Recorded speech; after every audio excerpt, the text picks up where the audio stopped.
दोस्तों, उज्जैन शहर के डीएम साहब काफी नेक विचारों के इंसान थे। वो अपना हर जन्मदिन गरीबों के साथ और गरीबों के बीच में मनाया करते थे।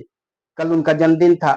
आज वो वहाँ के महाकाल मंदिर के पंडित जी से बात करते हैं, फोन पर बात करते हैं और पंडित जी से कहते हैं, पंडित जी, कल मेरा जन्मदिन है और मैं अपना हर जन्मदिन गरीबों के साथ और गरीबों के बीच में ही मनाया करता हूँ। मेरा विचार है कि कल मैं अपना जन्मदिन उसी महाकाल मंदिर के गरीबों के साथ मनाऊं। इसलिए मेरा आपसे विनती है कि आपके जानकारी में जितने भी शहर के आसपास में या मंदिर के आसपास में जितने भी गरीब लोग होंगे, सभी को वहां पर महाकाल मंदिर के प्रांगण में बुला लीजिएगा। वहीं पर मैं उनके लिए खाने पीने की चीजें, साल, चद्दर वगैरह और छोटे बच्चों के कपड़े वगैरह, महिलाओं के लिए साड़ियां वगैरह, सारी चीजें लेकर के आऊंगा और अपने हाथों से दान करूंगा, उनको खाना पीना खिलाऊंगा और इस तरह से उनके साथ मिल करके मैं अपना जन्मदिन मनाना चाहता हूँ।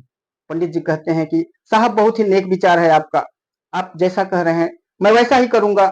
जो भी यहाँ पर जितने भी गरीब लोग होंगे, सबको मैं बुला लूंगा। आप अपने समय से अपने लोगों को लेकर के आ जाइएगा।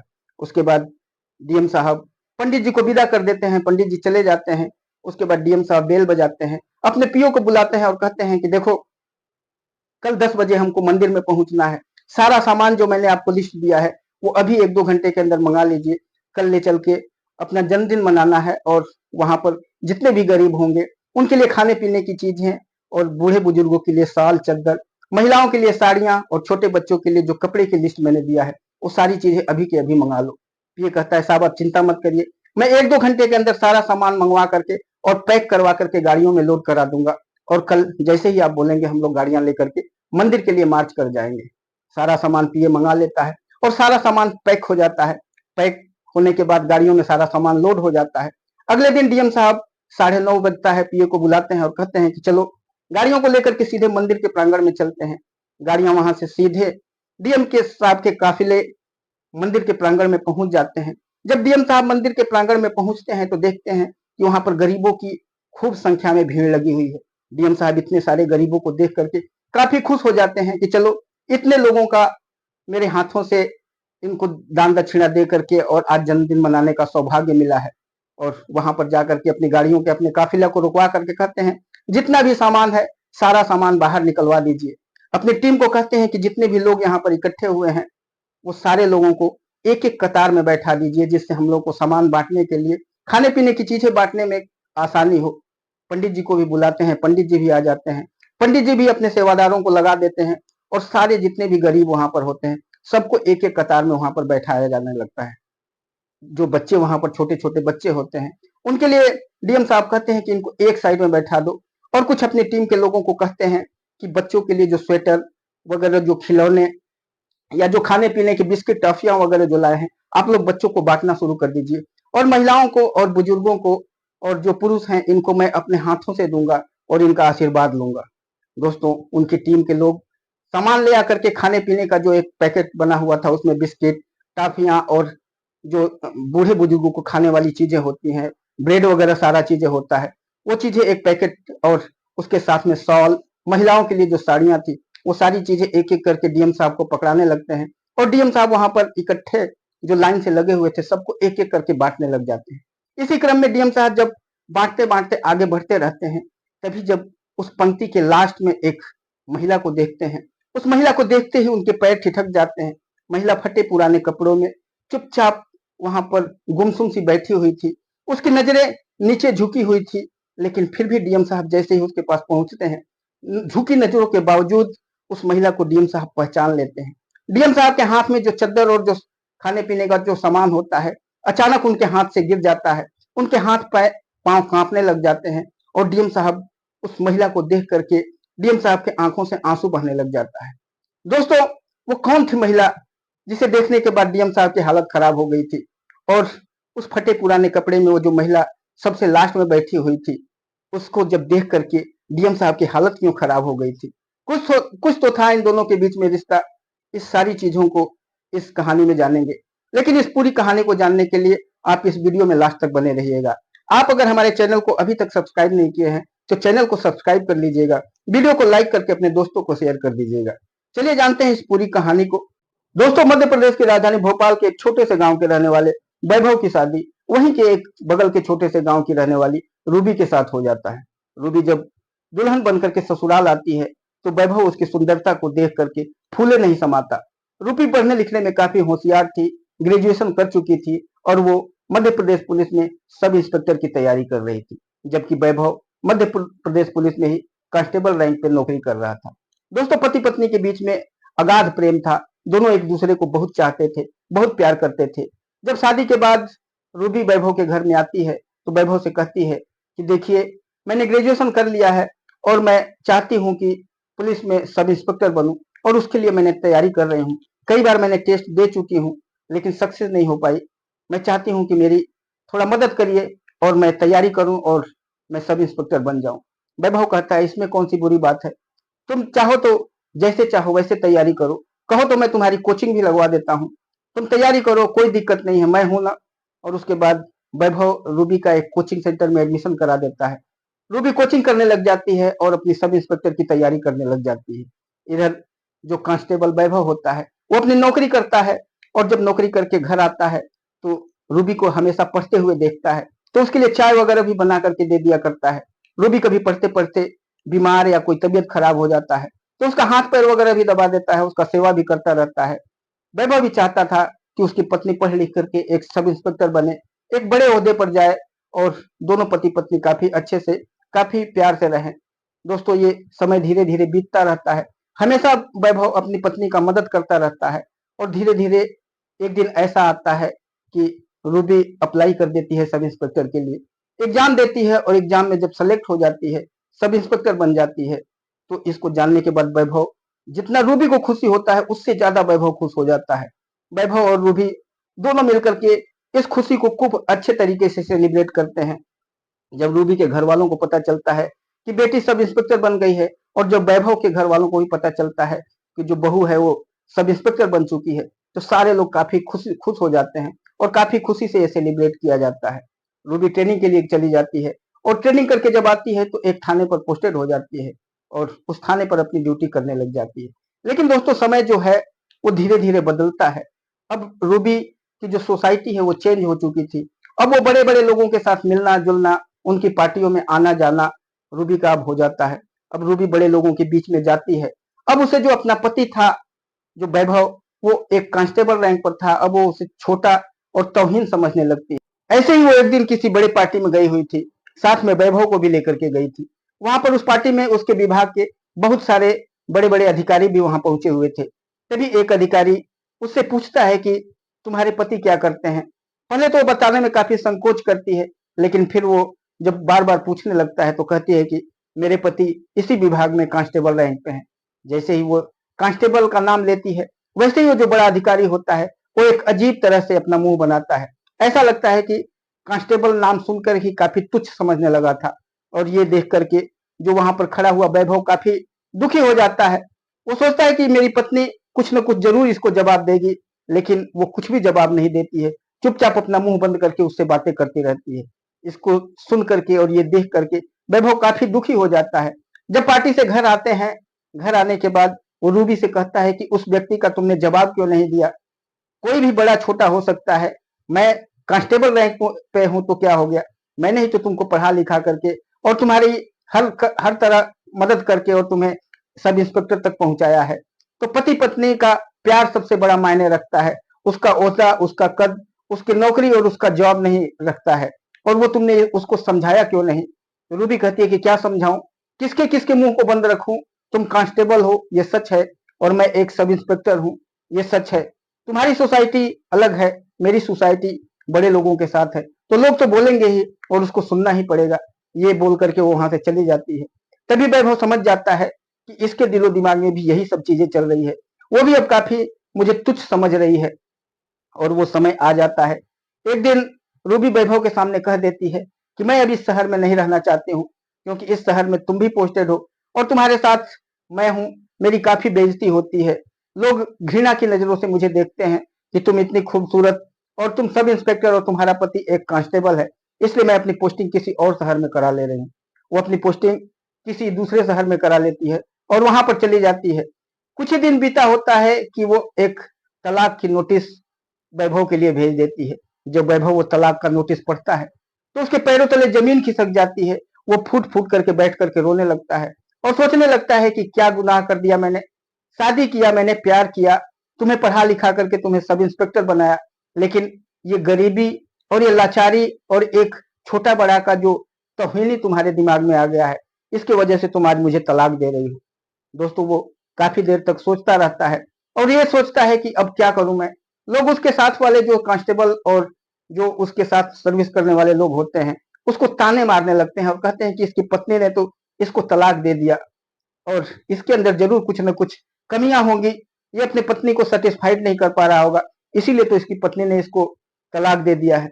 दोस्तों ये सब बातें जब वैभव सुनता है तो काफी दुखी रहने लगता है और वो सोचता है कि अपनी जिंदगी को ही खत्म कर लूं, अपनी सुसाइड कर लूं। लेकिन फिर वो बैठता है एक दिन, वो सोचता है कि उसने गलती किया, उसने मुझे छोड़ा है, मैंने तो उसे कभी छोड़ा नहीं, तो मैं क्यों अपनी जिंदगी को खत्म करूं, मैं क्यों नहीं अपनी जिंदगी को और ऐसा बनाऊं, ऐसा बेहतर बनाऊं जिसे जानने के बाद वो भी दंग रह जाए और उसको भी मेरे सामने झुकना पड़े। और फिर उसके बाद वो सोच लेता है कि मैं पढ़ूंगा और पढ़ लिख करके एक अच्छा मुकाम हासिल करूंगा जिसकी वजह से उसे भी एक दिन अपने सामने झुकाऊंगा। दोस्तों उसके बाद से वैभव रात दिन पढ़ने लग जाता है, अपनी नौकरी करता है, अपनी ड्यूटी करता है, ड्यूटी करने के बाद जब घर आता है तो पूरी रात जग जग करके पढ़ाई करता है। वहीं पर एक कोचिंग सेंटर में एडमिशन लेता है और यूपीएससी का फुल तरीके से वो तैयारी करना शुरू कर देता है, अपनी ड्यूटी भी साथ में करता है और उसी में समय निकाल करके जब ड्यूटी के बाद शाम को घर आता है तो 1-2 घंटे जा करके वहां पर कोचिंग भी करता है और घर पे रात दिन पढ़ाई करता रहता है। धीरे धीरे पढ़ाई करता रहता है, 1-2 चांस अटेम्प्ट देता है लेकिन सक्सेस नहीं हो पाता है, लेकिन फाइनली वो 1-2 अटेम्प्ट के बाद सिलेक्शन उसका हो जाता है। यूपीएससी काफी अच्छे नंबरों से वो क्लियर कर लेता है और उसके बाद वो आईएएस बन जाता है। दोस्तों जब वो आईएएस बन जाता है तो काफी खुश हो जाता है। उसके आसपास में उसके साथ जो सर्विस करने वाले लोग थे सब देख करके दंग रह जाते हैं कि कैसे इसकी पत्नी ने इसको छोड़ दिया, इसकी पत्नी का कितना फूटा किस्मत था कि एक ऐसे व्यक्ति को छोड़ दिया, इतने मेहनत कश और ये इतना ईमानदार आदमी। वो काफी ईमानदार था, वो कभी भी अपने डिपार्टमेंट में भी कभी घूस वगैरह कुछ नहीं लेता था और उसकी ईमानदारी की उस डिपार्टमेंट में काफी चर्चाएं थी।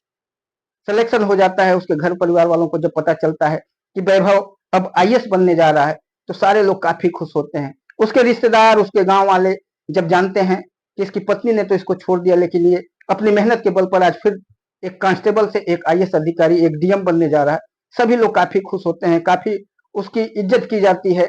गांव में उसको लेकर के उसको फूल मालाओं से उसे उसका स्वागत किया जाता है।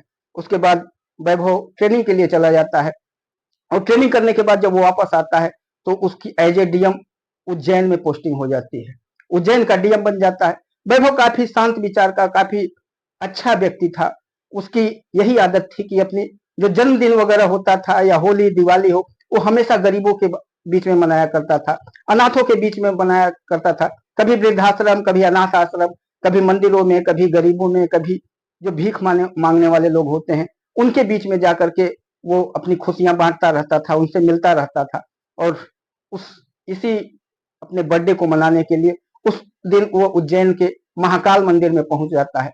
महाकाल के मंदिर में जाकर के वो पहले ही पंडित जी को बता दिया था कि वहां पर जितने भी गरीब लोग हैं उनको इकट्ठा कर लीजिएगा और उनके साथ मैं अपना जन्मदिन मनाना चाहता हूं। और जब पंडित जी ने सारे लोगों को वहां इकट्ठा कर दिया था तो उसने अपना जन्मदिन मनाया और कई गाड़ियों में, 3-4 गाड़ियों में भर करके और सारा खाने पीने का सामान और चद्दर, कंबल और महिलाओं के लिए साड़ियां वगैरह सब लेकर के आया था, बच्चों के लिए खिलौने, बच्चों के लिए कपड़े, सारी चीज लेकर के आया था। उसकी टीम जो उसके साथ आए थे सारे लोग बांट रहे थे और इसी बांटते बांटते जब वो महिलाओं और पुरुषों को जब सामान बांट रहा था और बांटते बांटते जब आगे बढ़ रहा था तभी वहां कोने में उस पंक्ति के लास्ट में एक महिला बैठी हुई थी, काफी सकुचाई सी, काफी लजाई सी और एक कोने में चुपचाप दुमकी हुई बैठी थी। उसके कपड़े काफी फटे पुराने थे और उसे देखने से ऐसा लग रहा था कि वो काफी बड़े दुखों की मारी हुई थी। जैसे ही वहां पर डीएम साहब पहुंचते हैं, वैभव जब देखते हैं उस महिला को तो देखते ही रह जाते हैं। उसकी नजरें नीचे होती है, उसकी गर्दन झुकी होती है, फिर भी डीएम साहब उसको देखने के बाद पहचान जाते हैं और जब ध्यान से देखते हैं तो समझ जाते हैं कि ये कोई और नहीं, उनकी पत्नी रूबी ही है। उसको देखने के बाद उनके हाथों से जो सामान वो बांट रहे थे वो छूट जाता है, उनके हाथ पैर कांपने लग जाते हैं, उनके आंखों से आंसू बहने लग जाता है। वो वहीं पर जमीन पर बैठ जाते हैं और जमीन पर बैठ करके रूबी से कहते हैं कि रूबी, तुम यहाँ कैसे पहुंच गई, यहाँ कैसे आ गई? तुम तो एक सब इंस्पेक्टर थी, एक दरोगा थी, और यहाँ लोगों के गरीबों के बीच में तुम कैसे भीख मांगने लगी? और ये तुमने क्या हुलिया बना रखा है? जैसे ये बातें कहते हैं, वहां पर जब सारे लोग जो बांटने वाले थे, उनके टीम के लोग थे, और मंदिर के जो पुजारी वगैरह थे, सब जब देखते हैं तो सभी दंग रह जाते हैं। और तभी रूबी उनके तरफ देखती है, और उनको देख करके उनके पैरों पर गिर करके फूट फूट करके रोने लगती है, चीखने लगती है और चिल्लाने लगती है, और कहती है कि मुझे माफ कर दीजिए, मैंने बहुत ही बड़ी गलती किया, आपको बहुत धोखा दिया। दोस्तों, जैसे ही ये डीएम साहब सुनते हैं, डीएम साहब, वैभव साहब जब ये बातें सुनते हैं, उसको अपने हाथों से ऊपर उठाते हैं और कहते हैं कि रो मत, आ जाओ मेरे साथ। वहीं पर मंदिर के प्रांगण में एक चबूतरा बना हुआ था, उस चबूतरे के ऊपर उसको लेकर के जाते हैं और दोनों बैठते हैं। और बैठने के बाद कहते हैं कि तुम बताओ, मुझे विस्तार से बताओ कि तुम्हारी जिंदगी में ऐसी घटनाएं कैसे घट गई कि तुम्हें आज भीख मांगने के लिए मजबूर होना पड़ा। तुम तो एक सब इंस्पेक्टर थी। तभी उनकी पत्नी जो रूबी है, वो फूट फूट करके रोते हुए कहती है कि जब आपको मैंने तलाक दे दिया, मेरी आदतें कुछ खराब हो चुकी थी, मैं छोटा और बड़ा समझने लगी थी, और मेरे पास इतने ज्यादा पैसा आने लगे थे, मैं सारे 2 नंबर के काम करना शुरू कर देती थी।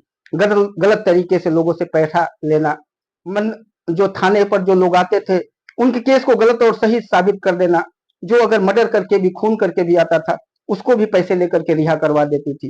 कोई भी केस होता था, सिर्फ और सिर्फ मुझे पैसे कमाना था। हथियार की सप्लाई, जो भी चीजें होता था, जितना भी गलत लोग करते थे, सबसे पैसे लेती थी। और इस तरीके से जब ये सब चीजें धीरे धीरे ऊपर के अधिकारियों को जब पता चल जाता है कि ये काफी गलत तरीके से पैसे लेती है, तो मेरे ऊपर जो ऊपर के अधिकारी थे, वो छापा मारते हैं और चेक करते हैं। जब सारा चीजें मेरा चेक किया जाता है, तो पता चलता है कि ये गलत तरीके से पैसा कमाती है। मेरे अकाउंट्स वगैरह को जब चेक किया जाता है, तो इनकम से ज्यादा उसमें पैसे दिखाई देते हैं। और जब ये टीम जो चेक करने के लिए आई थी, वो सारी चीजों को जब मिलाती है, तो पता चल जाता है उनको कि ये काफी गलत तरीके से पैसे कमा रही है। उसके बाद एक मर्डर का केस मेरे थाने में आया था। एक व्यक्ति ने 2 आदमियों का खून कर दिया था, उसको भी मैंने पैसा लेकर के और उसको छोड़ दिया था। और ये चीजें जब धीरे धीरे पत्रकारों के थ्रू, न्यूज रिपोर्टरों के थ्रू जब ऊपर के अधिकारियों तक पता चलता है, तो ऊपर के अधिकारी मेरे ऊपर इन्वेस्टिगेशन लगा देते हैं, और इन्वेस्टिगेशन में साफ जाहिर हो जाता है कि उस व्यक्ति ने मर्डर किया था, और मैंने पैसे लेकर के, काफी सारे पैसे लेकर के उसको छोड़ दिया। उसके बाद जो टीम गठित होती है, वो साफ साफ रिपोर्ट बना देती है, और रिपोर्ट में कह देती है कि इसने अपनी आय से ज्यादा संपत्ति अर्जित किया है, और ये सारे बुरे काम करती है। इसके बाद मुझे सर्विस से डिस्चार्ज कर दिया जाता है, यहाँ तक कि मुझे 10 दिन तक जेल में भी रखा जाता है। मैं जेल में भी बंद थी। उसके बाद जब जेल से बाहर निकली, अपने घर वालों के पास गई, और घर वालों को बताया कि मेरी सर्विस खत्म हो चुकी है, मैंने जितना पैसा कमाया था, सारा पैसा मैंने आप लोगों को दिया था, वो पैसे में मुझे चाहिए। वो कहती है कि मैंने गांव में, अपने शहर में 1-2 बिल्डिंगें, बड़ी बड़ी बिल्डिंगें वगैरह बनाया था, कार लिया था, गाड़ी लिया था, बहुत सारे पैसे कमाए थे, और अपने घर वालों को, अपने भाइयों को और अपनी भाभियों को सारी पैसे मैंने दिया था। और जब घर गई, मैं मांगने लगी, तो उन लोगों ने कहा, क्लियर कह दिया कि तुमने कोई पैसा हमको नहीं दिया है, और फिर अपने घर भी नहीं रखा उन्होंने, वहां से मुझे भगा दिया। दोस्तों, तब उस दिन मुझे मुझे पता चला कि इस दुनिया में कोई भी किसी का नहीं है। फिर वहां से मैं सीधे यहाँ उज्जैन आ गई, और उज्जैन आने के बाद इधर उधर लोगों के घरों में काम करना शुरू किया। पहले तो सर्विस की कोशिश की कि कोई नौकरी मिल जाए, लेकिन जब कोई नौकरी नहीं मिली, तो फिर इधर उधर घरों में काम करना शुरू किया।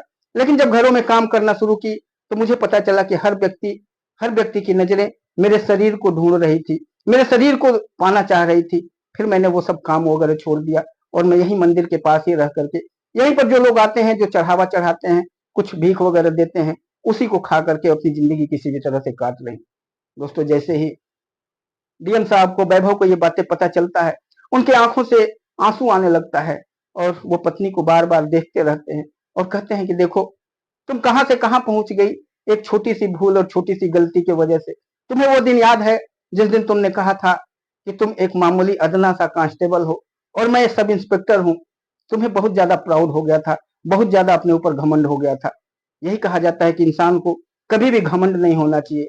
जिस पेड़ के ऊपर फल लगता है, वो पेड़ झुकता है, लेकिन तुम्हारे ऊपर जब फल लगा, तो तुम झुकी नहीं, तुम और आसमान की तरफ थूकने की कोशिश कर रही थी, और आज तुम कहां से कहां पहुंच गई। और जिसको तुमने नॉर्मल अदना सा कांस्टेबल समझा, वो कांस्टेबल आज जिले का डीएम है। तुम्हारे सामने है, तुम्हारा पति है। मैं तुम्हें कल भी प्यार करता था, आज भी प्यार करता हूँ और हमेशा प्यार करता रहूंगा। मैंने आज तक शादी नहीं किया क्योंकि मेरा दिल ही नहीं किया कि कभी कि मैं शादी करूं, क्योंकि तुम्हें दिलो जान से चाहता था, इतना प्यार करता था जिसकी परिकल्पना भी नहीं किया जा सकता है। जब ये बातें रूबी सुनती है तो रूबी फूट फूट करके रोने लगती है, अपने पति डीएम साहब के पैरों पर गिर जाती है और कहती है कि मुझे माफ कर दो। वहां के जो उनके टीम के लोग होते हैं, जो पंडित वगैरह होते हैं, सबके आंखों से आंसू बहने लग जाता है, सब रोने लगते हैं और डीएम साहब को कहते हैं कि कितने नेक इंसान है। ऐसा इंसान, अगर ऐसा डीएम अगर किसी भी जिले में हो तो किसी को दुख और तकलीफ और कष्ट हो ही नहीं सकता है। ये व्यक्ति इतना कष्ट सहने के बावजूद भी अपनी पत्नी के साथ बिल्कुल अच्छे तरीके से पेश आ रहा है। उसके बाद वो कहती है रूबी की मुझे माफ कर दो, मैं अब आपके लायक नहीं हूँ, आप एक डीएम हैं जिले के। और ये कहने के बाद रूबी वहां से उठती है और जाने लगती है, लेकिन जाते जाते वो पीछे मुड़ करके और डीएम साहब को बार बार देख रही थी। डीएम साहब खड़े खड़े आंखों से आंसू बहा रहे थे और उसको बार बार देख रहे थे और महसूस कर रहे थे कि वो ये कहना चाहती हो है कि मुझे रोक लो, मैं तुम्हारे साथ ही रहना चाहती हूँ। लेकिन डीएम साहब जब कुछ नहीं बोलते हैं, थोड़े आगे बढ़ जाती है और फिर से पीछे मुड़ती है और फिर से आंखों में उसके आंसू होते हैं और फिर से डीएम साहब को जब देखती है तो डीएम साहब अब रोक नहीं पाते अपने आप को और अपनी गर्दन को नीचे करते हैं और गर्दन हिला करके और हंसते हुए कहते हैं आ जाओ। अपनी बाहों को फैला करके और खड़े हो जाते हैं और बार बार उसे कहते हैं कि आ जाओ। और जैसे ही वो ऐसे करते हैं वैसे ही वो पीछे मुड़ती है रूबी और भाग करके आकर के उनके गले से लग जाती है।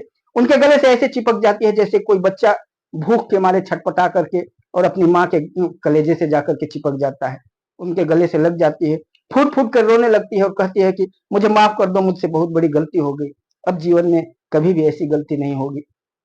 डीएम साहब कहते हैं तो मैंने तो तुम्हें कब का माफ कर दिया है, मैंने अगर किसी और से शादी करना होता तो कर लिया होता, लेकिन मैं तो तुम्हें प्यार करता था, तुम्हें हर समय ढूंढता था, हर समय तुम्हें चाहता था कि तुम कहाँ हो, अभी भी तुम मिल जाओ, लेकिन तुम जब मुझे कहीं नहीं मिली, आज मुझे इस कंडीशन में यहाँ पर मिली हो।